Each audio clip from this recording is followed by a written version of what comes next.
In studio with Bryant, McFadden, and Douzable joining us as well, here to touch upon it all. And it's a win on a tough night for this Jets team, so let's start right there. Deuce, the resolve that you saw out of the Jets, the defensive performance is one thing, but emotionally, to comport themselves the way they did following the injury to Rodgers, I mean, your reaction to what you saw in those moments and hours to follow?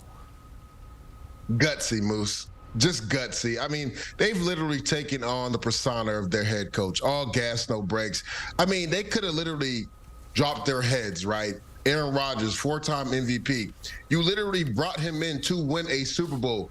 You talked about it, Moose. After 4 plays, he goes down. Don't know how severe it is, but was ruled out for the rest of the game. But this team rallied around each other. Even after Zach Wilson threw that interception, we saw Garrett Wilson on the sideline talking him up. And Zach Wilson definitely needs a lot to work on, but he had some big third down conversions. I mean, that third down conversion in the red zone to Garrett Wilson before he threw the fade to him for a touchdown. That Allen Lazard hole shot in zone on third down was massive too. And he had another third down connection with Garrett Wilson. So Zach Wilson did some good things in this game for a guy that probably didn't get a lot of reps throughout the week, right? So now looks like going forward, he will be the starter. We'd hope that he continues to progress. But as far as just this whole team galvanizing each other and picking each other up once you lose your leader, it was just a gutsy performance. You talked about the defense moves. We already knew this was a championship-type defense. I believe they had 5 sacks, forced Josh Allen into 4 turnovers, 3 picks, 1 fumble. This is what this defense does. The question mark was always, what can this offense do? And then they got some help from Xavier Gipson, who Garrett Wilson had been talking about all offseason, saying how special he was. He showed you why he's on this 53-man roster. Yeah, I'm right there with you in regards to gutsiness from this entire team. But the defense, if you look at what they were able to do, this is basically what they had to do a year ago. So they kind of got put in a familiar position, having to put the entire team on their back, and they were able to do so against a playoff caliber team with an outstanding quarterback who they made Josh Allen look below average tonight. The pressure, the sacks, everything they did, sticky coverages in the back end. You talked about the 3 big-time interceptions. Every interception they were able to get, courtesy of Whitehead, was huge. The fumble was huge. Just being able to keep their team afloat until the offense came to the party. Hats off to Breece Hall. I mean, it didn't look like he missed a beat in regards to being rusty, anything. I mean, this was an outstanding win. And just watching Mr. Gipson, Xavier Gipson, with the walk-off punt return. I don't know if you guys watched Hard Knocks, but I did. You remember the last episode where it was cut day. Granted, they did not show individuals getting cut, but they showed a few individuals that made the team. Gipson was one. And when he walked into Coach Salah's office, right, they made him think he was getting cut. And just seeing how excited he was to know he made this team. And remember, he said he won't let them down.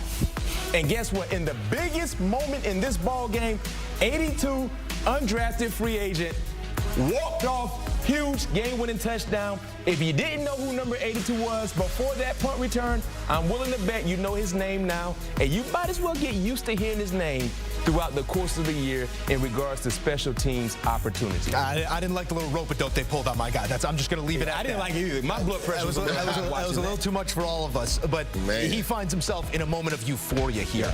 And I don't mean to bring this down, but the euphoria will wear, and it probably will wear on Tuesday morning. Again, we do not know the extent of Aaron Rodgers' injury at this moment, but nothing has made us feel good about it at this point, B-Mac. Yeah.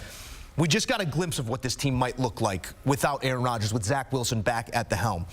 Who are the New York Jets without Aaron Rodgers this season? Well, I'll say this right now, Leger, and I would love to hear your thoughts about this. I think without Aaron Rodgers, they're the sparring partner you don't really want to get into the ring with, because if you're not careful, they can put you down.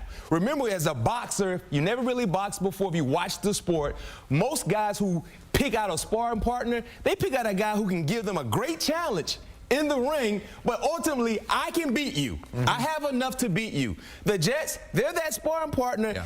if you pick them, just know if you're not careful, if you're not in your bag, that particular outing, they can put you to sleep. Yeah. And that's who this team is based on what we saw tonight against a playoff caliber team. I understand Josh Allen was a bit off, but we know the Bills will be in the thick of things when it comes to playoff conversations, right? When it's all said and done. Tonight, it wasn't just because he was just out of sorts. He played against a team that made him out of sorts. So me personally, this is a competitive team without Aaron Rodgers.